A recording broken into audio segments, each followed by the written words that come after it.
बिस्मिल्लाहिर्रहमानिर्रहीम। सबसे पहले तो मैं आप सब मीडिया वालों का बहुत मशकूर हूँ कि आप लोग हमारे इलाके में आए, इस पिलंजी और क्राबोट एरिए में। जैसे कि आप लोगों को पता है कि एक बहुत बड़ा इंसिडेंट हुआ हमारे इलाके में। ये 13 तारीख की बात है। 14 को एक वाक़या हुआ। हमारे एक नोटेबल हैं वहाँ के अब्दुल्ला बंगोज़ी साहब, उनके फ़र्जंद एक रात पहले लापता हुए थे। तो वहाँ के बाद अगले दिन उनके हमें इत्तला मिली कि उनको मार दिया, शहीद कर दिया गया है। उसके लिए फिर यहाँ से लोड गए, कबाइल लोड दफनाने के लिए उनको गए, दफनाया। वापसी पे आ रहे थे तो उनकी गाड़ी पे ब्लास्ट हुआ, जिसमें मज़ीद 3 बंदे शहीद हुए और 6 बंदे हमारे ज़ख्मी हुए उसमें। आज मैं उनके फातह के लिए इलाके आया हुआ था।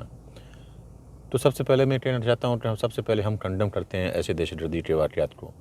ये जिन्होंने ये वाक़या किया है, ना मैं उनको इंसान समझता हूँ, ना मैं मुसलमान समझता हूँ। हमने आज सुना है किसी तंजीम ने उसको कबूल भी किया है। उनसे मैं पूछना चाहता हूँ, आप कौन से दीन के आप काम कर रहे हैं, कौन से आप आज़ादी के काम कर रहे हैं जिसमें मासूम शहरियों को कत्ल किया जा रहा है। मैं उनको एक दफ़ा तंबीह करना चाहता हूँ कि बराए मेहरबानी आप ऐसे मासूम शहरियों पे हमले ना करें। आपके जो मसाइल हैं आप गवर्नमेंट के साथ आके बैठ के बात करें, हमारे इलाके के अमन व अमान को ख़राब ना करें।